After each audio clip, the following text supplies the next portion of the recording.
Hello everyone, tarot with M Singh में मैं अपने सभी व्यूवर्स का बहुत बहुत स्वागत करती हूँ। आप में से कई सारे व्यूवर्स रिक्वेस्ट कर रहे थे कि मैम कब तक बातचीत होगी, नो कांटेक्ट सिचुएशन कब तक एंड होगी, इस पर एक रीडिंग कर दीजिए। तो आज की रीडिंग डेडिकेटेड है जिनकी बातचीत नहीं हो रही है, जिनके पर्सन उन्हें इग्नोर कर रहे हैं, नो कांटेक्ट में हैं, या अगर अनब्लॉक भी है तो भी वो उन्हें इग्नोर कर रहे हैं या बिल्कुल भी रिस्पॉन्स नहीं दे रहे हैं। तो ये हम चेक करेंगे कि आखिर ऐसा क्यों हो रहा है और क्या ऐसा कारण है जिसकी वजह से वो आपसे बातचीत नहीं कर रहे हैं और आखिर कब तक आपसे बातचीत हो सकती है। सो शुरू करते हैं। एंजल्स हमें गाइड करें प्लीज़। देखते हैं क्या एनर्जीज आती हैं कलेक्टिव लेवल पे, क्या मैसेजेस निकल कर आते हैं। प्लीज़ गाइड करें एंजल्स। मेरे व्यूवर्स जो भी नो कांटेक्ट में हैं या जिनके पर्सन उन्हें इग्नोर कर रहे हैं, आखिर क्या कारण है, क्यों ऐसा कर रहे हैं, गाइड करें। पहला कार्ड निकल कर आया है एट ऑफ पेंटिकल्स। आप में से कुछ लोगों के पर्सन तो सिर्फ इसलिए इग्नोर कर रहे हैं क्योंकि वो बहुत बिज़ी हैं या फिर उनके ऊपर बहुत प्रेशर है वर्क का, या उनकी करियर में बहुत उथल पुथल मची हुई है, या तो बहुत ज़्यादा ही बिज़ी शेड्यूल है, हेक्टिक शेड्यूल है। तो ये कारण एक नज़र आ रहा है। सेकंड कारण है एम्प्रेस। मे बी आप में से कुछ लोगों के पर्सन ऑलरेडी मैरिड हो सकते हैं किसी अदर पर्सन के साथ। हो सकता है कि वो आपसे उनकी वजह से आपसे डिस्टेंस बना रहे हों, कहीं वो देख न लें, कहीं वो जान न जाएं, कहीं वो डांटने न लगें, या कहीं वो आप दोनों के बीच में कोई प्रॉब्लम्स ना क्रिएट कर दें। हो सकता है कि वो मैरिड हों, ये भी हो सकता है कि वो बहुत डोमिनेटिंग पर्सन के साथ हों, उनके लाइफ में कोई अदर पर्सन या तो आपसे पहले से है या तो आपके बाद कोई आ गया है ज़बरदस्ती। मे बी वो नहीं रहना चाहते हैं उनके साथ बट फिर भी मजबूरी में रह रहे हैं। ऐसी भी किसी किसी की कंडीशन हो सकती है। ज़रूरी नहीं है ये सबसे रेजोनेट करें, बट ये जो कार्ड है वो यही बता रहा है। कुछ लोगों के लाइफ में उनके पेरेंट्स भी हो सकते हैं कि उनके पेरेंट्स बहुत डोमिनेटिंग हो, कंट्रोलिंग हो, मैसेजेस चेक करते हों या बिल चेक करते हों या फ़ोन चेक करते हों, या आप किससे बात कर रहे हो जानते हों तो वो बहुत नज़र रखते हैं, स्ट्रिक्ट हो सकते हैं। मतलब यहाँ पर किसी का डर नज़र आ रहा है, स्पेशली किसी थर्ड पार्टी का।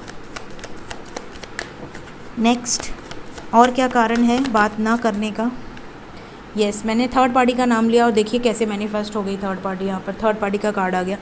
आप में से कई लोगों के लोग थर्ड पार्टी की वजह से डेफिनेटली बात नहीं कर रहे हैं। हो सकता है कि आप दोनों के बीच में वो कंफ्यूज हैं कि मतलब आपसे प्यार तो करते हैं बट क्या आपको अपने लाइफ में ले आ पाएंगे, क्या जिसके साथ हैं उससे छुटकारा मिलेगा उन्हें, अगर वो खुश नहीं है तो वो कैसे निकलेंगे। तो वो सही समय का वेट कर रहे हैं, सही समय का इंतज़ार कर रहे हैं और इसीलिए इन्होंने आपको वेटिंग पे रखा हुआ है। जो चीज़ें आपसे रेजोनेट करेंगी सिर्फ वही चीज़ें लीजिएगा, क्योंकि ये कलेक्टिव रीडिंग है तो बहुत सारे लोगों के लिए मैसेजेस आएंगे। तो जो मैसेज आपके लिए होगा उसे ही ग्रहण करें। फिर हमारे पास रीज़न है 5 of swords, control and maturity. कुछ लोगों के पार्टनर इसलिए बात नहीं कर रहे हैं या डिस्टेंस बना रहे हैं या बना रही हैं बिकॉज़ वो झगड़ा किए हैं आपसे, या आप दोनों के बीच में कोई कॉन्फ्लिक्ट हुआ है। तो कॉन्फ्लिक्ट की वजह से एटीट्यूड में है या एरोगेंट बिहेवियर है, या इन्हें ऐसा लग रहा है कि नहीं अब अगर सॉर्ट आउट करना है तो तुम ही आओगी या तुम ही आओगे। मतलब ये एक रीज़न नज़र आ रहा है। कुछ लोगों के पार्टनर हो सकता है बहुत ज़्यादा स्टबर्न है, बहुत ज़्यादा कंट्रोलिंग है, इनकी कंडीशंस पे नहीं चला तो बातचीत बंद, या इनकी बात नहीं सुना तो बातचीत बंद, या ये भी हो सकता है कि इनका किसी तरीके का पास्ट हो, ये वापस से कोई मिस्टेक नहीं करना चाहते, तो ये बहुत ज़्यादा ही पॉजिटिव हैं, बहुत ज़्यादा ही कंट्रोलिंग हैं। तो उनकी कंट्रोल की वजह से हो सकता है आपने ही उन्हें ब्लॉक कर दिया हो, या आपने उन्हें कुछ ऐसा बोल दिया हो यार इतना कंट्रोल मत किया करो, मैं कोई बच्ची नहीं हूँ या मैं कोई बच्चा नहीं हूँ, या दिन भर शक करते रहते हो या करती रहती हो। इस तरह की कोई बातें आप दोनों के बीच में हुई होंगी इनके कंट्रोलिंग बिहेवियर की वजह से। तो हो सकता है ये भी एक कारण हो जिसकी वजह से इन्होंने आपको बिल्कुल छुट्टा छोड़ दिया है, या अब तुम जो चाहे करो, मैं देखने भी नहीं आऊँगा या देखने भी नहीं आऊँगी। भले अंदर अंदर परेशान हो रहे हो, अंदर अंदर बहुत ज़्यादा टेंशन ले रहे हो, लेकिन ये शो कर रहे हैं कि तुम ही आओगे अब। और लास्ट जो एनर्जी है वो है मैच्योरिटी की। आप में से कई लोगों के पार्टनर सिर्फ़ और सिर्फ इसलिए आपसे बात नहीं कर रहे हैं या इसलिए आपसे डिस्टेंस बना रहे हैं क्योंकि ये पब्लिक इमेज हैं, या तो इनके ऊपर बहुत रिस्पॉन्सिबिलिटी है, या तो इनके ऊपर बहुत टीम वर्क है, इनका हो सकता है फ़ोन भी किसी और के पास रहता हो, या बहुत सोशल वर्क करते हों, तो ये बहुत ज़्यादा अपने रिलेशनशिप को हिडन रखना चाहती हैं या चाहते हैं।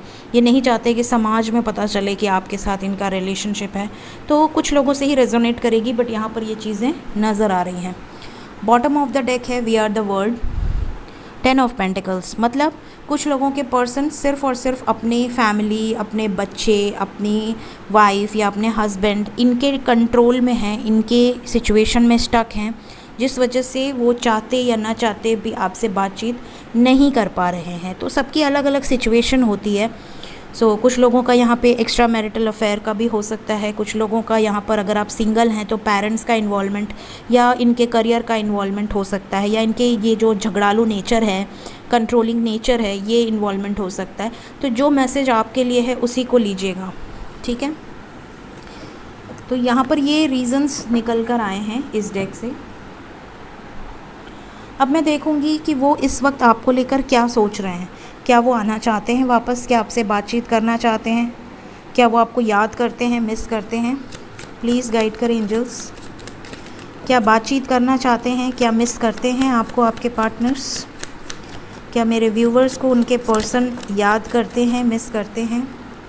फर्स्ट कार्ड है वर्थ वेटिंग फॉर। ये जानबूझ के कैसा कार्ड आया आप देखिए, वर्थ वेटिंग फॉर। आपने जो इंतज़ार किया है ना, ये जब वापस आएंगे तो कहेंगे देखो इंतज़ार का फल मीठा होता है, और जो होता है अच्छे के लिए होता है, और मतलब बहुत प्यारी तरीके से सॉर्ट आउट हो सकता है। तो divine timing is at work in your love life. Divine timing पे आप दोनों का रीयूनियन भी होगा, और ये आपको ये भी बोलेंगे कि देखो इंतज़ार का फल कितना मीठा होता है।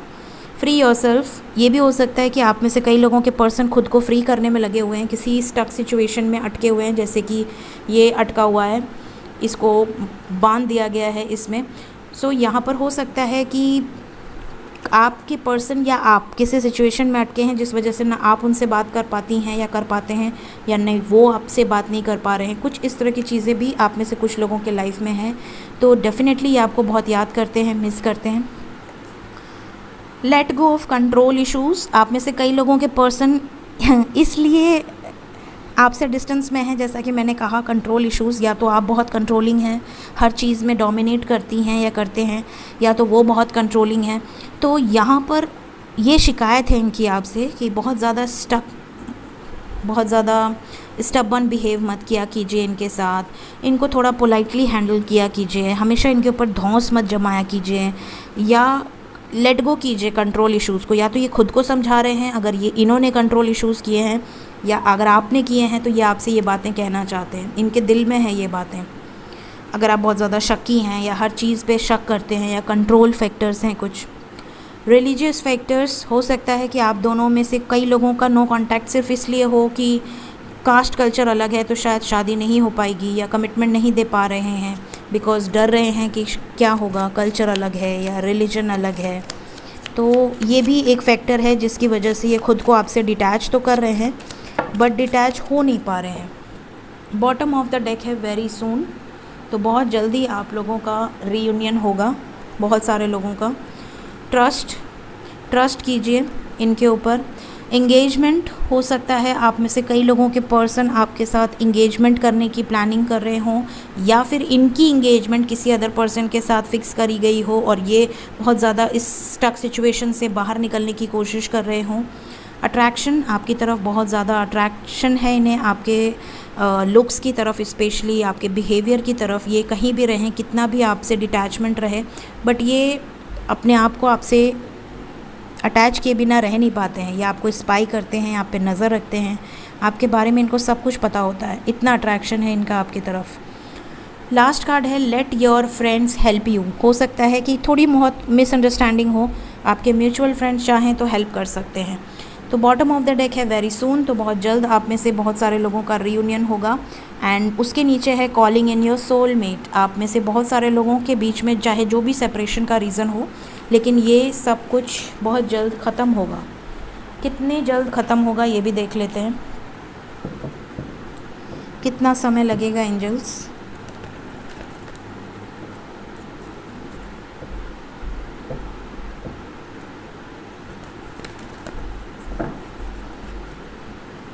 कितना समय लग सकता है ये सेपरेशन एंड होने में? बातचीत कब तक हो जाएगी? क्या बातचीत होगी? प्लीज़ गाइड करें महादेव। क्या मैसेज आएगा?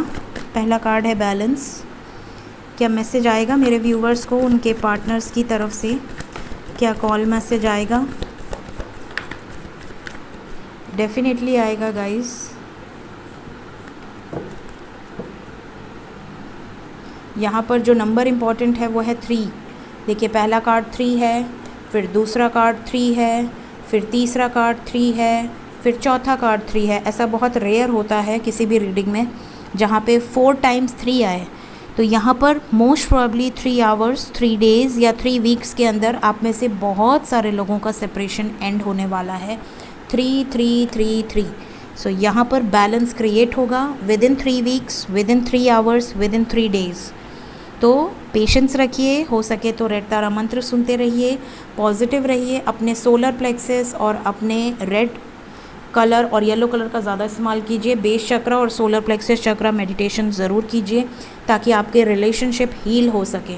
ये है रूट चक्र और ये है सोलर प्लेक्सस चक्र।